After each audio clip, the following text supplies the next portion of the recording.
Salam sejahtera Malaysia, terima kasih kerana menonton video-video dalam channel ini. Sebelum kita mula, jangan lupa untuk tekan tombol subscribe, share, like dan komen. Let's go! Salam sejahtera dan salam perpaduan kepada seluruh rakyat Malaysia. Berita panas hari ini dipetik dari sinarharian.com.my bertajuk Tidak adil Najib dipenjara kerana kesilapan peguam hakim. Berita penuh. Tidak adil bagi Datuk Seri Najib Tun Razak kerana terpaksa membayar harga yang tinggi dengan meringkuk dalam penjara semata-mata kesilapan peguamnya, kata Hakim Besar Sabah dan Sarawak Abdul Rahman Sebli. Abdul Rahman merupakan satu-satunya hakim yang menentang keputusan majoriti panel hakim yang menolak rayuan bekas ahli parlimen pekan itu selaku pemohon untuk mendapatkan kebenaran menyemak keputusan mahkamah sama sebelum ini yang mengekalkan sabitan hukuman dan denda berhubung kes SRC International sendirian berhad. Berbekalkan majoriti 4-1, 4 panel hakim menyokong untuk menolak rayuan Najib kerana tidak bermerit. Mereka ialah Hakim Mahkamah Persekutuan Datuk Vernon Ong Lam Kiat, Datuk Rodzaria Bujang dan Datuk Nordin Hassan, termasuk Hakim Mahkamah Rayuan Datuk Abu Bakar Jais. Ketika membaca keputusan penghakimannya, Abdul Rahman berkata, peluang yang ada ialah melihat peguamnya berjuang untuk kepentingan dirinya. Namun ia tidak berlaku ketika pendengaran rayuannya dibuat di Mahkamah Persekutuan tahun lalu. Menurutnya, peguam Najib ketika itu, Datuk Hisham T. Potek, tidak mengemukakan rayuan selepas memaklumkan kepada panel hakim bahawa beliau tidak bersedia. Rayuannya langsung tidak didengar. Pemohon berada dalam keadaan kurang bernasib baik, sekaligus menyebabkan satu pihak sahaja yang mengemukakan permohonan di hadapan panel terdahulu iaitu Timbalan Pendakwa Raya selaku responden. Saya menyebelahi permohonan pemohon, namun keputusan majoriti 4-1 panel hakim menyebabkan perkara itu tidak memihak kepada bekas Perdana Menteri itu, katanya yang turut mempengerusikan 5 panel hakim dalam prosiding tersebut.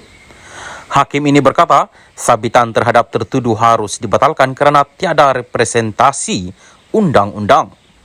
Menurutnya, tiada apa-apa yang telah ditunjukkan untuk mewajarkan bahawa pemohon tidak sepatutnya diberikan penangguhan kerana dia tidak diwakili peguam semasa rayuannya. Sebelum ini, Mahkamah memutuskan Najib tidak dibenarkan untuk menyemak keputusan Mahkamah Persekutuan berhubung kes menyeleweng dana SRC. Susulan itu, pemimpin UMNO ini kekal dihukum di penjara Kajang dan pilihan terakhirnya untuk dibebaskan ialah menerusi pengampunan diraja daripada yang di Pertuan Agong. Dilaporkan, Najib sudah memfailkan petisyen untuk mendapatkan pengampunan pada 2 September 2022. Sebelum ini, menerusi notis usul permohonannya untuk mendapatkan kebenaran semakan, Najib memohon keputusan Mahkamah Persekutuan pada 16 Ogos tahun lalu yang menolak rayuannya berhubung bukti baharu membabitkan Muhammad Nazlan dan rayuan supaya hakim itu hilang kelayakan daripada mendengar kesnya diketepikan. Jika ia dibenarkan, beliau memohon perintah supaya beliau dilepas dan dibebaskan daripada tuduhan atau perintah perbicaraan semula di Mahkamah Tinggi di hadapan hakim lain.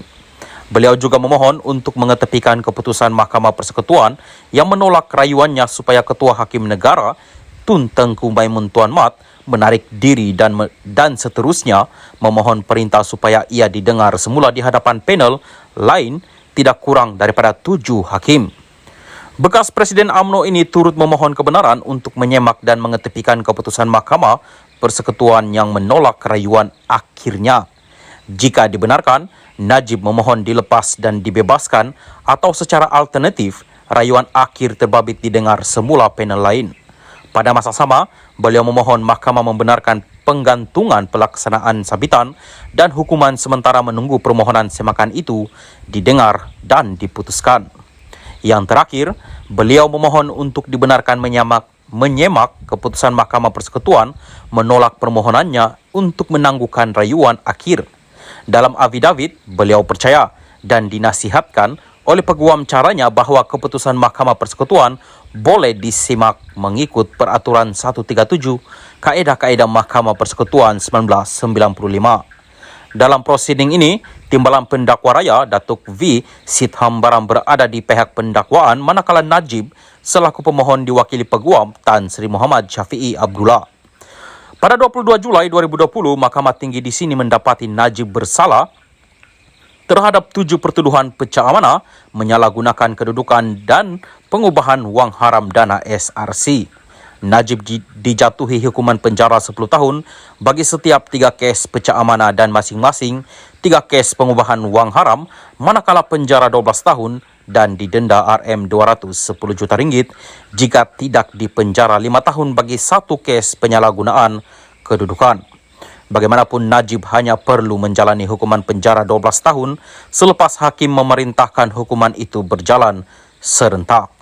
Sabitan dan hukuman terhadap Najib kemudian dikekalkan oleh Mahkamah Rayuan dan Mahkamah Persekutuan. Najib yang kini berusia 70 tahun sedang menjalani hukuman penjara 12 tahun di penjara Kajang selepas gagal dalam rayuan terakhirnya di Mahkamah Persekutuan untuk mengetepikan sabitan hukuman dan denda pada 23 Ogos tahun lalu. Najib masih berdepan 3 lagi kes mahkamah, termasuk penyelewengan RM2.3 bilion dana 1MDB yang kini di peringkat perbicaraan dengan pendakwaan telah memanggil seramai 44 saksi. 2 lagi kes ialah pecah amanah jenayah berjumlah RM6.6 bilion berhubung pembayaran kepada International Petroleum Investment Company IPIC dan pengubahan wang haram membabitkan dana SRC International sebanyak RM27 juta ringgit yang masing-masing masih di peringkat pengurusan kes.